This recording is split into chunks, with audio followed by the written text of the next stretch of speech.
The Shadow. It is in the hot lands that the sun burns, sure enough. There are people become quite a mahogany brown, eh? And in the hottest lands they are burnt to negroes. But now it was only into the hot lands that a learned man had come from the cold. There he thought that he could run about just as well at home, but he soon found out his mistake. He, and all sensible folks, were obliged to stay within doors. The window shutters and doors were closed the whole day. It looked as if the whole house slept, or there was no one at home. The narrow street with the high houses was built so that the sunshine must fall there from morning till evening.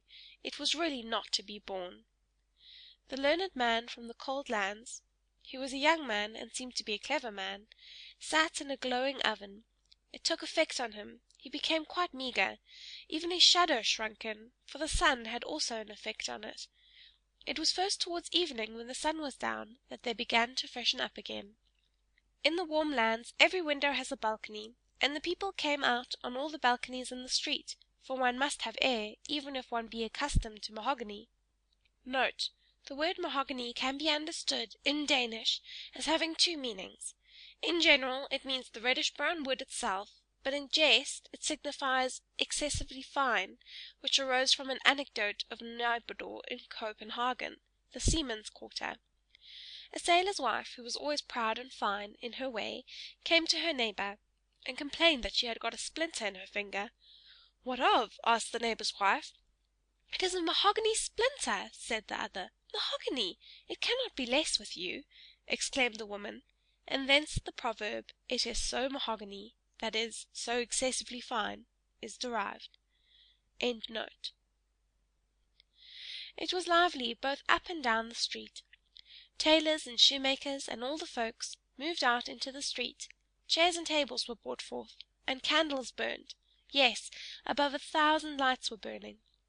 And the one talked, and the other sung, and people walked, and church bells rang, and asses went along with a dingle-dingle-dong, for they too had bells on. The street boys were screaming and hooting, and shouting and shooting, with devils and detonating balls, and there came corpse-bearers and hood-wearers, for there were funerals with psalm and hymn. And then the din of carriages driving, and company arriving. Yes, it was in truth lively enough down in the street. Only in that single house, which stood opposite that in which the learned foreigner lived, it was quite still. And yet someone lived there, for there stood flowers in the balcony. They grew so well in the sun's heat, and that they could not do unless they were watered, and someone must water them. There must be somebody there. The door opposite was also opened late in the evening, but it was dark within, at least in the front room. Further in there was heard the sound of music. The learned foreigner thought it quite marvelous, but now it might be that he only imagined it, for he found everything marvelous out there in the warm lands, if there had only been no sun. The stranger's landlord said that he didn't know who had taken the house opposite.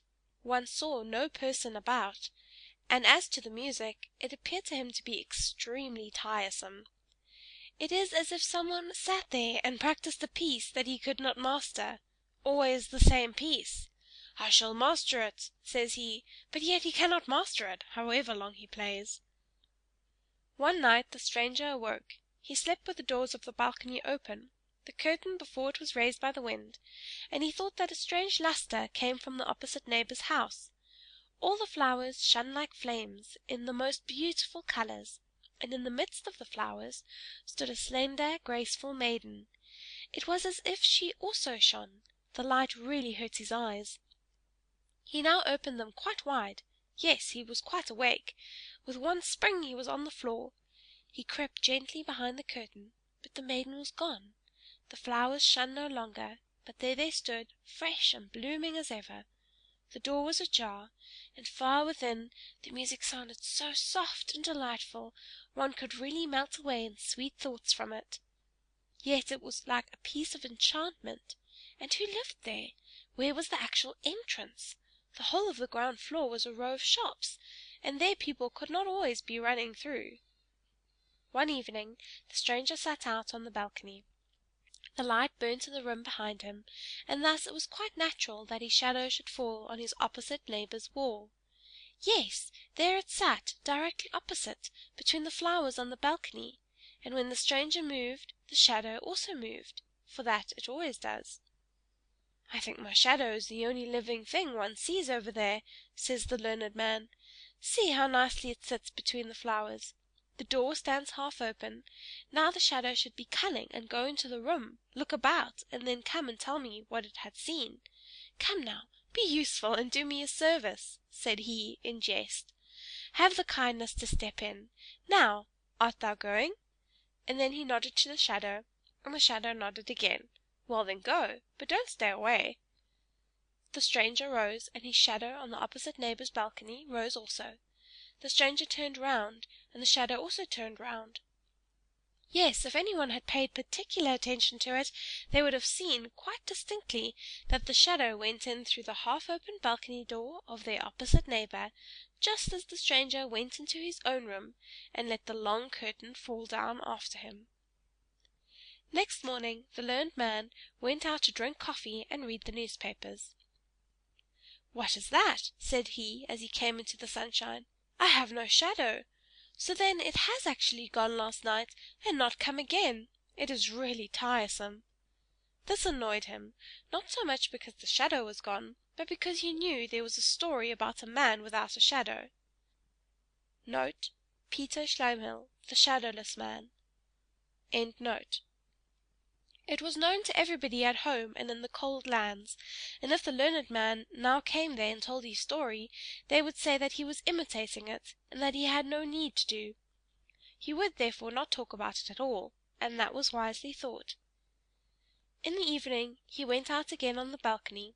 He had placed the light directly behind him, for he knew that the shadow would always have its master for a screen, but he could not entice it.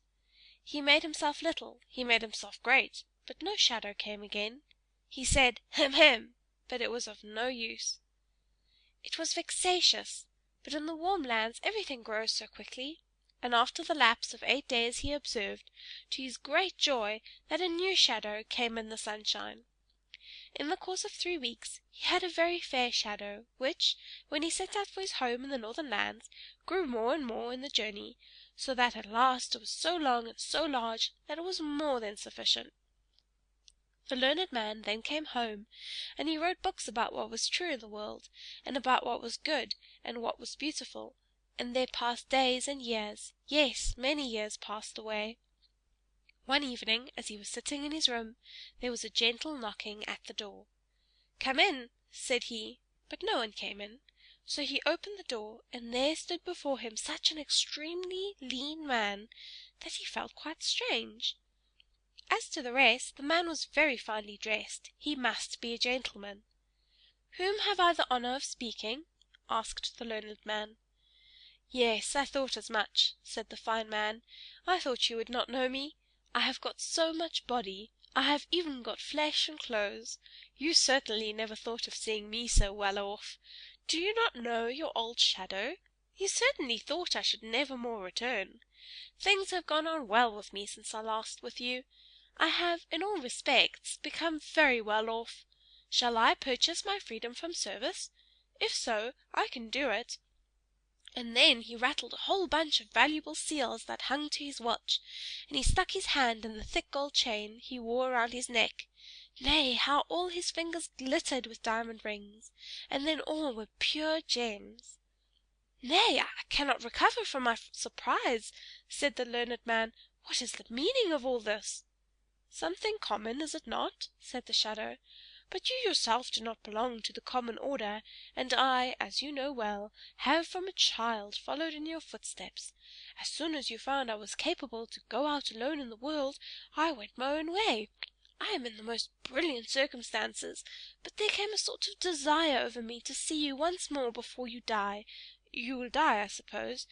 I also wish to see this land again, for you know we always love our native land. I know you have got another shadow again. Have I anything to pay to it, or you? If so, you will oblige me by saying what it is." "Nay, is it really thou?" said the learned man. "It is most remarkable. I never imagined that one's old shadow could come again as a man." "Tell me what I have to pay," said the shadow, for I don't like to be in any sort of debt." "How canst thou talk so?" said the learned man. "What debt is there to talk about? Make thyself as free as any one else. I am extremely glad to hear of thy good fortune. Sit down, old friend, and tell me a little how it has gone with thee, and what thou hast seen in our opposite neighbours there in the warm lands." "Yes, I will tell you all about it," said the shadow, and sat down. "But then you must also promise me that, wherever you may meet me, you will never say to any one here in the town that I have been your shadow. I intend to get betrothed, for I can provide for more than one family." "Be quite at thy ease about that," said the learned man. "I shall not say to any one who thou actually art. Here is my hand, I promise it, and a man's bond is his word." "A word is his shadow," said the shadow, "and as such it must speak." It was really quite astonishing how much of a man it was. It was dressed entirely in black, and of the very finest cloth. It had patent leather boots, and a hat that could be folded together, so that it was bare crown and brim, not to speak of what we already know it had: seals, gold neck chain, and diamond rings. Yes, the shadow was well dressed, and it was just that which made it quite a man. "Now I shall tell you of my adventures," said the shadow, and then he sat, with the polished boots as heavily as he could, on the arm of the learned man's new shadow, which lay like a poodle dog at his feet. Now this was perhaps from arrogance, and the shadow on the ground kept itself so still and quiet that it might hear all that passed. It wished to know how it could get free and work its way up, so as to become its own master. "Do you know who lived in our opposite neighbor's house?" said the shadow. "It was the most charming of all beings. It was Pussy. I lived there for 3 weeks, and that has as much effect as if one had lived 3,000 years, and read all that was composed and written. That is what I say, and it is right. I have seen everything, and I know everything." "Pussy!" cried the learned man. "Yes, yes, she often dwells a recluse in large cities. Pussy! Yes, I have seen her a single short moment, but sleep came into my eyes. She stood on the balcony and shone as the aurora borealis shines." Go on, go on. Thou wert on the balcony, and went through the doorway, and then?" "Then I was in the antechamber," said the shadow. "You always sat and looked over to the antechamber. There was no light. There was a sort of twilight, but the one door stood open directly opposite the other through a long row of rooms and saloons, and there it was lighted up. I should have been completely killed if I had gone over to the maiden, but I was circumspect. I took time to think, and that one must always do." "And what didst thou then see?" asked the learned man. "I saw everything, and I shall tell all to you. But it is no pride on my part, as a free man and with the knowledge I have, not to speak of my position in life, my excellent circumstances. I certainly wish that you would say you to me." Note: it is the custom in Denmark for intimate acquaintances to use the second person singular du, thou, when speaking to each other. When a friendship is formed between men, they generally affirm it, when occasion offers, either in public or private, by drinking to each other and exclaiming "Thy health," at the same time striking their glasses together. This is called drinking dues.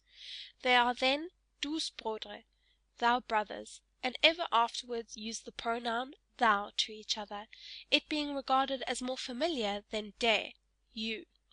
Father and mother, sister and brother, say thou to one another, without regard to age or rank. Master and mistresses say thou to their servants, the superior to the inferior. But servants and inferiors do not use the same term to their masters or superiors, nor is it ever used when speaking to a stranger, or any one with whom they are but slightly acquainted. Then they say, as in English, you. End note. "I beg your pardon," said the learned man. "It is an old habit with me. You are perfectly right, and I shall remember it. But now you must tell me all that you saw." "Everything," said the shadow, "for I saw everything, and I know everything." "How did it look in the furthest saloon?" asked the learned man. "Was it there as in the fresh woods? Was it there as in a holy church? Were the saloons like the starlit firmament when we stand on the high mountains?" Everything was there, said the shadow. I did not go quite in. I remained in the foremost room, in the twilight, but I stood there quite well. I saw everything, and I know everything. I have been in the antechamber at the court of Pussy. But what did you see? Did all the gods of the olden times pass through the large saloons? Did the old heroes combat there? Did sweet children play there, and relate their dreams? I tell you I was there, and you can conceive what I saw. Everything there was to be seen. Had you come over there, you would not have been a man, but I became so. And besides, I learned to know my inward nature, my innate qualities, the relationship I had with Pussy. At the time I was with you, I thought not of that, but always, you know it well, when the sun rose and the sun went down, I became so strangely great. In the moonlight I was very near being more distinct than yourself. At that time I did not understand my nature. It was revealed to me in the antechamber.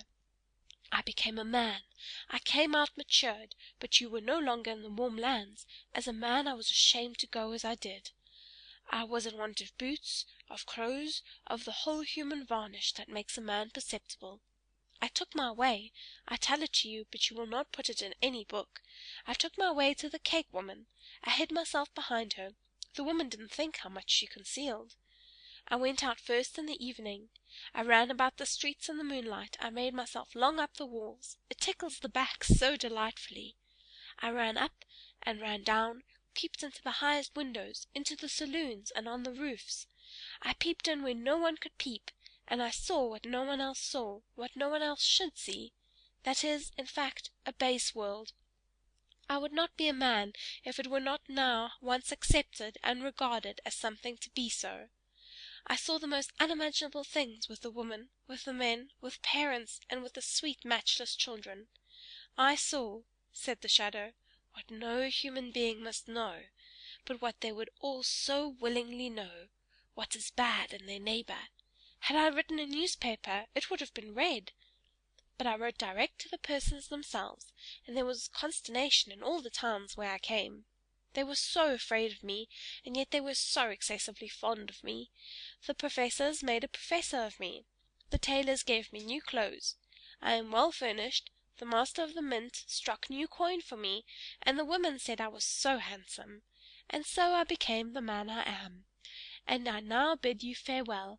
Here is my card. I live on the sunny side of the street, and am always at home in rainy weather. And so away went the shadow. That was most extraordinary, said the learned man. Years and days passed away. Then the shadow came again. How goes it? said the shadow. Alas, said the learned man, I write about the true, and the good, and the beautiful, but no one cares to hear such things. I am quite desperate, for I take it so much to heart. But I don't, said the shadow. I become fat, and it is that one wants to become. You do not understand the world. You will become ill by it. You must travel. I shall make a tour this summer. Will you go with me? I should like to have a travelling companion. Will you go with me, as shadow? It will be a great pleasure for me to have you with me. I shall pay the travelling expenses.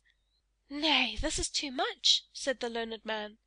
It is just as one takes it, said the shadow. It will do you much good to travel. Will you be my shadow? You shall have everything free on the journey. Nay, that is too bad, said the learned man. But it is just so with the world, said the shadow, and so it will be. And away it went again. The learned man was not at all in the most enviable state. Grief and torment followed him, and what he said about the true, and the good, and the beautiful, was, to most persons, like roses for a cow. He was quite ill at last. You really look like a shadow, said his friends to him, and the learned man trembled, for he thought of it. You must go to a watering place, said the shadow who came and visited him. There is nothing else for it. I will take you with me for old acquaintance' sake. I will pay the travelling expenses, and you write the descriptions, and if they are a little amusing for me on the way, I will go to a watering place. My beard does not grow out as it ought, and that is also a sickness, and one must have a beard. Now you be wise, and accept the offer. We shall travel as comrades. And so they travelled. The shadow was master, and the master was the shadow. They drove with each other, they rode and walked together, side by side, before and behind, just as the sun was. The shadow always took care to keep itself in the master's place. Now the learned man didn't think much about that. He was a very kind-hearted man, and particularly mild and friendly, and so he said one day to the shadow, "As we have now become companions, and in this way have grown up together from childhood, shall we not drink 'thou' together? It is more familiar." "You are right," said the shadow, who was now the proper master. "It is said in a very straightforward and well-meant manner. You, as a learned man, certainly know how strange nature is. Some persons cannot bear to touch grey paper, or they become ill. Others shiver in every limb if one rub a pane of glass with a nail. I have just such a feeling on hearing you say 'thou' to me. I feel myself as if pressed into the earth in my first situation with you. You see that it is a feeling, that it is not pride. I cannot allow you to say 'thou' to me, but I will willingly say 'thou' to you. So it is half done." So the shadow said 'thou' to its former master. "This is rather too bad," thought he, "that I must say 'you' and he say 'thou'." But he was obliged to put up with it. So they came to a watering place where there were many strangers, and amongst them was a princess who was troubled with seeing too well, and that was so alarming. She directly observed that the stranger who had just come was quite a different sort of person to all the others. "He has come here in order to get his beard to grow, they say, but I see the real cause. He cannot cast a shadow." She had become inquisitive, and so she entered into conversation directly with the strange gentleman on their promenades. As the daughter of a king, she needed not to stand upon trifles, so she said, "Your complaint is that you cannot cast a shadow?" "Your Royal Highness must be improving considerably," said the shadow. "I know your complaint is that you see too clearly, but it has decreased. You are cured. I just happen to have a very unusual shadow. Do you not see that person who always goes with me? Other persons have a common shadow, but I do not like what is common to all. We give our servants finer cloth for their livery than we ourselves use, and so I had my shadow trimmed up into a man. Yes, you see I have even given him a shadow. It is somewhat expensive, but I like to have something for myself." "What?" thought the princess. "Should I really be cured? These baths are the first in the world. In our time water has wonderful powers, but I shall not leave the place, for it now begins to be amusing here. I am extremely fond of that stranger. Would not his beard should not grow, for in that case he will leave us." In the evening the princess and the shadow danced together in the large ballroom. She was light, but he was still lighter. She had never had such a partner in the dance. She told him from what land she came, and he knew that land. He had been there, but then she was not at home. He had peeped in at the window, above and below. He had seen both the one and the other, and so he could answer the princess and make insinuations, so that she was quite astonished. He must be the wisest man in the whole world. She felt such respect for what he knew, so that when they again danced together she fell in love with him, and that the shadow could remark, for she almost pierced him through with her eyes. So they danced once more together, and she was about to declare herself, but she was discreet, the thought of her country and kingdom, and of the many persons she would have to reign over. "He is a wise man," she said to herself. "It is well, and he dances delightfully. That is also good. But has he solid knowledge? That is just as important. He must be examined." So she began, by degrees, to question him about the most difficult things she could think of, and which she herself could not have answered, so that the shadow made a strange face. "You cannot answer these questions?" said the princess. "They belong to my childhood's learning," said the shadow. "I really believe my shadow, but the door there, can answer them." "Your shadow!" said the princess. "That would indeed be marvellous!" "I will not say for a certainty that he can," said the shadow, "but I think so. He has now followed me for so many years, and listened to my conversation, I should think it possible. But your Royal Highness will permit me to observe that he is so proud of passing himself off for a man, that when he is to be in a proper humour, and he must be so to answer well, he must be treated quite like a man." "Oh, I like that!" said the princess. So she went to the learned man by the door, and she spoke to him about the sun and the moon, and about persons out of and in the world, and he answered with wisdom and prudence. "What a man that must be who has so wise a shadow!" thought she. "It will be a real blessing to my people and kingdom if I choose him for my consort. I will do it." They were soon agreed, both the princess and the shadow, but no one was to know about it before she arrived in her own kingdom. "No one, not even my shadow," said the shadow, and he had his own thoughts about it. Now they were in the country where the princess reigned when she was at home. "Listen, my good friend," said the shadow to the learned man. "I have now become as happy and mighty as any one can be.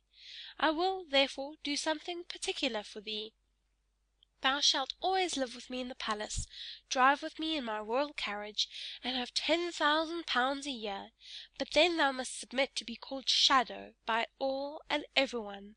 Thou must not say that thou hast ever been a man. And once a year, when I sit on the balcony in the sunshine, thou must lie at my feet, as a shadow shall do. I must tell thee I am going to marry the king's daughter, and the nuptials are to take place this evening." "Nay, this is going too far," said the learned man. "I will not have it. I will not do it. It is to deceive the whole country and the princess too. I will tell everything, that I am a man, and that thou art a shadow. Thou art only dressed up." "There is no one who will believe it," said the shadow. "Be reasonable, or I will call the guard." "I will go directly to the princess," said the learned man. "But I will go first," said the shadow, "and thou wilt go to prison." And that he was obliged to do, for the sentinels obeyed him whom they knew the king's daughter was to marry. "You tremble," said the princess as the shadow came into her chamber. "Has anything happened? You must not be unwell this evening, now that we are to have our nuptials celebrated." "I have lived to see the most cruel thing that any one can live to see," said the shadow. "Only imagine, yes, it is true, such a poor shadow skull cannot bear much. Only think, my shadow has become mad. He thinks that he is a man, and that I now only think that I am his shadow." "It is terrible," said the princess. "But he is confined, is he not?" "That he is. I am afraid that he will never recover." "Poor shadow," said the princess. "He is very unfortunate. It would be a real work of charity to deliver him from the little life he has. And when I think properly over the matter, I am of opinion that it will be necessary to do away with him in all stillness." "It is certainly hard," said the shadow, "for he was a faithful servant." And then he gave a sort of sigh. "You are a noble character," said the princess. The whole city was illuminated in the evening, and the cannons went off with a boom boom, and the soldiers presented arms. That was a marriage.